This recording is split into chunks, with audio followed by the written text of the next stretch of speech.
Okay, next comes to the problem. Discuss the nature of sequence r power n where minus 1 less than r less than or equal to 1. Okay, sequence are power అని ఇస్తున్నారు. దాని nature అంటే ఏంటంటే ఆ sequence are power అనేది convergent అవుతుందా divergent అవుతుందా? ఒకవేళ కన్వర్జెంట్ అయితే దేనికి కన్వర్జెంట్ అవుతుంది అది చూసుకోవాలి. అయితే ఇక్కడ ఆర్ వాల్యూ వేటి మధ్య ఉంటుంది, -1కి +1కి మధ్యలో ఉంటుంది.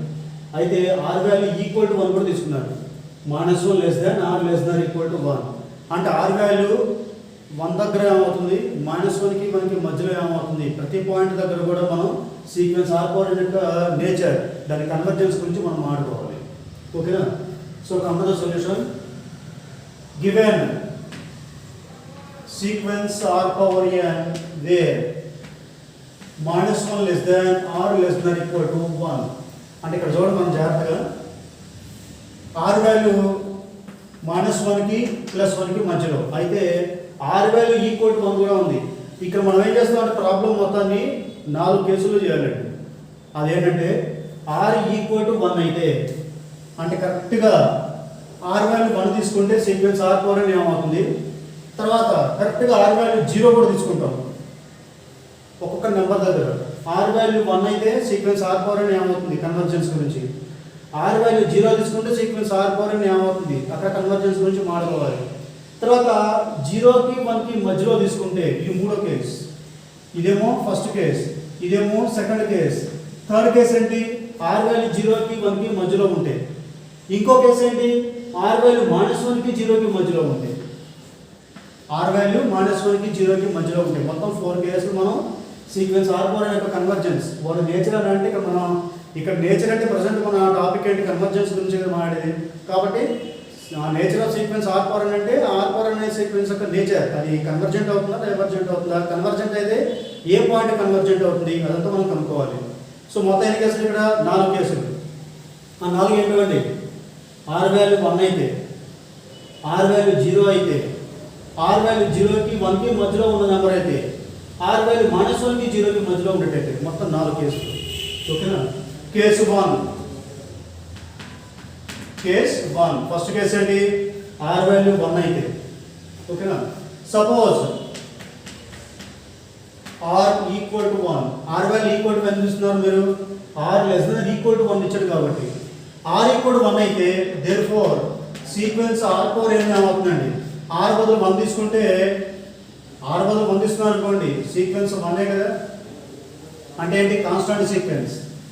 అదేంటి కాన్స్టెంట్ సీక్వెన్స్. కాన్స్టెంట్ సీక్వెన్స్ దేనికి కన్వర్జెంట్ అవుతుంది, అందులో ఉన్న నెంబర్కి కన్వర్జెంట్ అవుతుంది. సో ఈ సీక్వెన్స్ ఆర్ పవర్ ఏమన్నారంటే ఇందులో నాకు వచ్చేదేంటి 1 1 1 1 అండ్ సో ఆన్. ఇదేంటి కాన్స్టెంట్ సీక్వెన్స్. కాబట్టి therefore limit n tends to infinity r power n equal to limit n tends to infinity r అంటే ఏంటి ఇక్కడ 1 పవర్ n దట్ ఈక్వల్ ఎంత 1. కాబట్టి అంటే ఏంటి సీక్వెన్స్ r పవర్ n దేనికి కన్వర్జెంట్ అవుతుంది 1కి. Therefore sequence r power n is converges to 1. కాబట్టి r వాల్యూ 1 అయితే సీక్వెన్స్ r పవర్ n అనేది కన్వర్జెంట్ అవుతుంది. అదే దేనికి కన్వర్జెంట్ అవుతుంది 1 కన్వర్జెంట్ అవుతుంది. సో r ఈక్వల్ టు 1 దగ్గర అయిపోయింది. నెక్స్ట్ వాల్యూ ఏంటి, r ఈక్వల్ టు 0 దగ్గర. ఇవంతా నెంబర్ ఆఫ్ కేసెస్ మనం చెప్పేది. ఓకేనా? r ఈక్వల్ టు 1 దగ్గర అయిపోయిందండి. నెక్స్ట్ r ఈక్వల్ టు 0 దగ్గర చూడాలి. అది కేస్ 2. ఇందులో ఏంటి, సపోజ్ r ఈక్వల్ టు 0. ఈసారి r ఈక్వల్ టు 0 తీసుకుంటే therefore sequence r power n equal to sequence r value ఎంత 0 0 పవర్ n n బదులుగా 1 2 3 సబ్స్టిట్యూట్ చేసుకుంటూ వెళ్ళిపోండి. నాకు వచ్చేది ఏంటి 0 0 0 అండ్ సో ఆన్. అంతా సిమిలర్గా r వాల్యూ 0 కాబట్టి. Also limit n tends to infinity r power n. ఇందులో నాకు 0 తప్ప ఇంకేం లేదు. కాబట్టి అది దేనికి కన్వర్జెంట్ అవుతుంది 0కి కన్వర్జెంట్ అవుతుంది. Equal to limit n tends to infinity r value ఎంత 0 కదండి, 0 పవర్ n అంటే ఆన్సర్ ఎంత 0. సో ఇక్కడ r పవర్ n సీక్వెన్స్ దేనికి కన్వర్జెంట్ అవుతుంది 0కి. Therefore sequence r power n is converges to 0 ఎప్పుడు, వెన్ r ఈక్వల్ టు 0. పైన కూడా sequence r power n converges to 1 ఇక్కడ r పవర్ n కి లిమిట్ కడితే 1 వస్తుంది ఎప్పుడు when r equal to 1. Okay, so r equal to 0 అయిపోయింది, r equal to 1 అయిపోయింది. నెక్స్ట్ కేసెస్ ఏంటవి? r వాల్యూ 0 కి 1 కి మధ్యలో ఉంటే, ఆ తర్వాత -1 కి 0 కి మధ్యలో ఉంటే చూడాలి. Okay, case 3. Case 3, suppose 0 less than r less than 1. ఈసారి r వాల్యూ 0 కి 1 కి మధ్యలో చూద్దాం. Therefore let r equal to 1 by 1 plus h where h greater than 0. మరి r అనేది 0 కి 1 కి మధ్యలో ఉందంటే అది ఎలా ఉండాలి? 0 పాయింట్ సంథింగ్ ఉండాలి. 0 పాయింట్ సంథింగ్ ఉండాలంటే అది r value 1 by 1 plus h form లో ఉంటుంది. దానిలో h వాల్యూ ఏంటి? Greater than 0. ఓకేనా? Now r power n equal to, ముందు r పవర్ n వాల్యూ చూడండి. r అంటే ఏంటి? 1 by 1 plus h. r power n అంటే 1 by 1 plus h మొత్తానికి whole power n. That equal to 1 power n అంటే 1 by the 1 plus h whole power n. 1 plus h whole power n. That equal to 1 by, ఇది a plus b whole power n లా ఉందండి. మళ్ళీ మన binomial expansion. a plus b whole power n అంటే nc0 1 to the power of n plus nc1 1 to the power of n minus 1 into h, మామూలు binomial expansion రాస్తున్నాను, plus nc2 1 to the power of n minus 2 into h square plus so on plus ఇక ఆఖరిది ncn h power n. ncn into h power n. చూడండి ఇక్కడ ఈ case ఏంటి? r value 0 కి 1 కి మధ్యలో ఉంటాయి. r అనేది 0 కి 1 కి మధ్యలో ఉంది కాబట్టి r వాల్యూ ఎలా ఉండాలి? 0 పాయింట్ సంథింగ్ లో ఉండాలి. 0 పాయింట్ రావాలంటే నాకు r వాల్యూ 1 బై వాల్యూలో ఉండాలి. దాన్ని ఏమనుకున్నారు? r equal to some 1 by 1 plus h అనుకున్నారు. దీనిలో h value greater than 0. Now r power n, r value 1 by 1 plus h అయితే మన సీక్వెన్స్ r పవర్ n గురించి మాట్లాడదాం. అప్పుడు r పవర్ n ఏమవుతుంది అది చూద్దాం. r power n equal to, r అంటే ఏంటి? ఇక్కడ 1 బై 1 ప్లస్ h. r అంటే ఏంటి? 1 by 1 plus h whole power n. That equal to 1 power n అంటే 1 by 1 plus h whole power n. ఇది a plus b whole power n లా ఉంది. a plus b whole power n అంటే ఇది ఒక problem ఇదే model చూసాం last వీడియోలో. Binomial expansion ప్రకారంగా nc0 1 to the power of n అంటే a power n plus nc1 into a power n minus 1 into b అంటే 1 to the power of n minus 1 into h plus nc2 1 to the power of n minus 2 into h square plus so on plus ఆఖరిది ncn h power n. ఈ value ఎంత వస్తుంది? That equal to 1 by nc0 అంటే 1 1 to the power of n అంటే 1 plus nc1 అంటే n 1 to the power of n minus 1 అంటే 1 into పక్కన ఎంత ఉంది?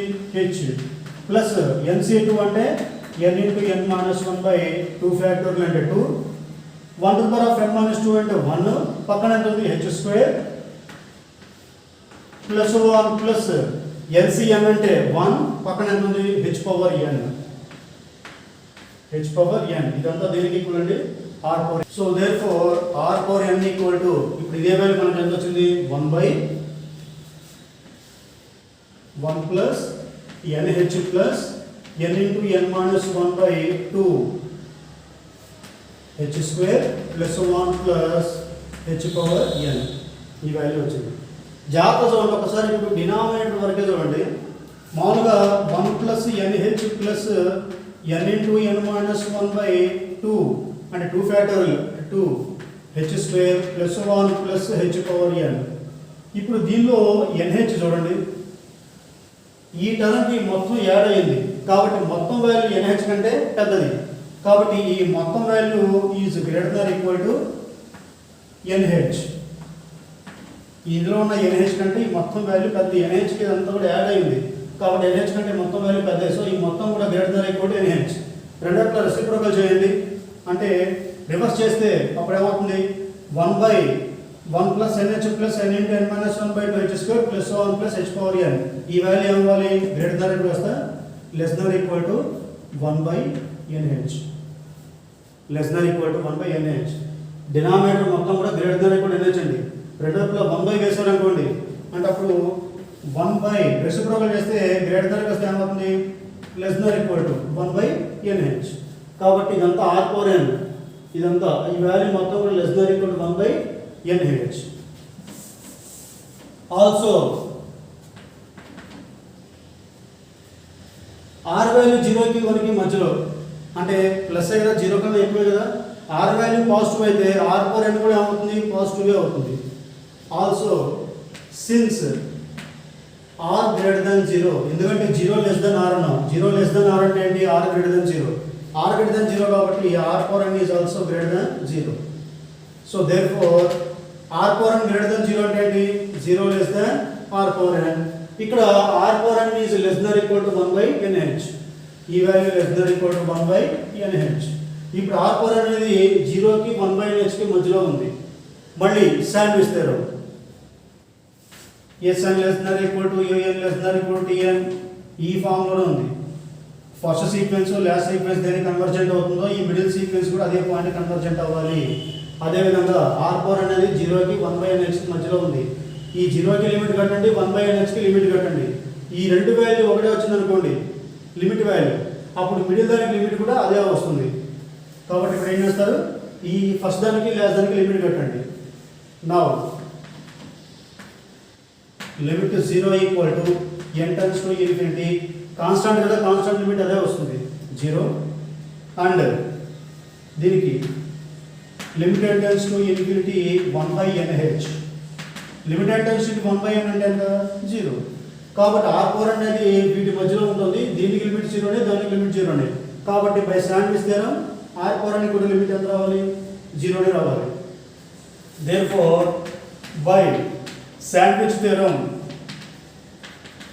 therefore by sandwich theorem limited tends to infinity r/n value ఎంత 0. అంటే ఇక్కడ మన సీక్వెన్స్ r/n దేనికి కన్వర్జెంట్ అవుతుంది 0కి. therefore sequence r/n is converges to 0. ఈ కేసు ఏంటది, when 0 less than r less than 1, when 0 less than r less than 1. So third కేసులో 0 less than r less than 1 అనుకున్నాం, ఇక్కడ నుంచి ఇలా కంటిన్యూ అయిపోయింది.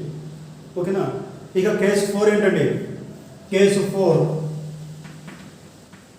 ఏమిటా కేసు 4, ఫోర్త్ కేసు ఏంటి, -1కి 0కి మధ్యలో ఉంటే. Suppose -1 less than r less than 0. మొట్టమొదటి r ఈక్వల్ 1 దగ్గర అయిపోయింది, r ఈక్వల్ 0 దగ్గర అయిపోయింది, 0కి 1కి మధ్యలో అయిపోయింది. ఇక ఆఖరిది -1కి 0కి మధ్యలో. ఇప్పుడు r వాల్యూ -1కి 0కి మధ్యలో ఉందంటే r వాల్యూ ఏమవ్వాలి, నెగిటివ్ వాల్యూ అవ్వాలి. కాబట్టి let r equal to -s where s greater than 0. అంతేగా, s పాజిటివ్ అయితే -s ఏమవుతుంది, నెగిటివ్ అవుతుంది. r వాల్యూ నాకు -1కి 0కి మధ్యలో ఉందంటే r వాల్యూ ఏమవ్వాలి, నెగిటివ్ అవ్వాలి. కాబట్టి r ని -s గా రాశాను. దీనిలో s అంటే కంపల్సరీ పాజిటివ్, s పాజిటివ్ అయితేనే ఇది ప్లస్ టర్మ్, ఇది minus, plus into minus minus అవుతుంది. ఓకేనా. కాబట్టి r వాల్యూ ప్రెసెంట్ నెగిటివ్ వాల్యూగా తీసుకున్నాను. Now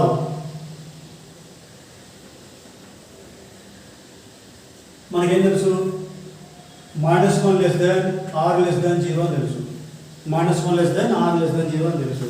that implies -1 less than r value ఏంటి -s. సో r అంటే -s less than 0. మొత్తాన్ని మైనస్తో మల్టిప్లై చేయండి, మైనస్ ఇంటూ మైనస్ ప్లస్ 1. మైనస్తో మల్టిప్లై చేస్తే రిలేషన్ కూడా రివర్స్ అవుతుంది, అంటే లెస్ దాన్ కాస్త greater than, S greater than 0. మొత్తాన్ని మైనస్తో మల్టిప్లై చేశాను. That is 1 greater than S greater than 0 అన్నారు. అర్థం రాయండి రిలేషన్కి, 0 less than yes less than 1, 0 less than yes less than 1. Case 3 ఏం చేసామండి, ఒక r కనుక 0కి 1కి మధ్యలో ఉన్నట్టయితే అప్పుడు ఆ సీక్వెన్స్ r/n దేనికి కన్వర్జెంట్ అవుతుంది 0కి. So sequence r/n converges to 0 ఎప్పుడు 0 లెస్ దాన్ r లెస్ దాన్ 1 అయితే, అంటే 0కి 1కి మధ్యలో ఏ నెంబర్ అయినా ఉండండి r అనేది, అప్పుడు సీక్వెన్స్ r/n 0 కన్వర్జెంట్ అవుతుంది కేస్ 3 ప్రకారంగా. అదేవిధంగా ఇక్కడ 0కి 1కి మధ్యలో s ఉందండి, అప్పుడు దేర్ఫోర్ బై కేస్ 3 అప్పుడు థర్డ్ కేస్ ప్రకారం ఏమవ్వాలి, సీక్వెన్స్ s/n ఇక్కడ r రాయకూడదు, s రాయాలి. ఎందుకు, కేస్ 3 అప్లై అవ్వాలంటే r వాల్యూ 0కి 1కి మధ్యలో ఉండాలి. r 0కి 1కి మధ్యలో ఉంటేనే సీక్వెన్స్ r/n కన్వర్జెస్ టు 0. ఇక్కడ 0కి 1కి మధ్యలో ఉంది ఎస్ ఉంది, కాబట్టి కేస్ 3 ప్రకారంగా sequence S power N is converges to 0. That implies sequence R equal to minus S అంటే ఎస్ ఏమవుతుంది మైనస్ సరేగా, so S equal to minus R whole power N is converges to 0. అప్పుడు sequence are power N is also converges to 0. So fourth కేసులో కూడా sequence are power N convergence రాస్తాము. Sequence are power N దేనికి convergence అవుతుంది 0 convergent అవుతుంది when ఎప్పుడు -1 less than or less than 0. ఓకేనా. So first case R equal 1 దగ్గర, second case R equal 0 దగ్గర, third case 0 less than or less than 1 దగ్గర, fourth case -1 less than or less than 0.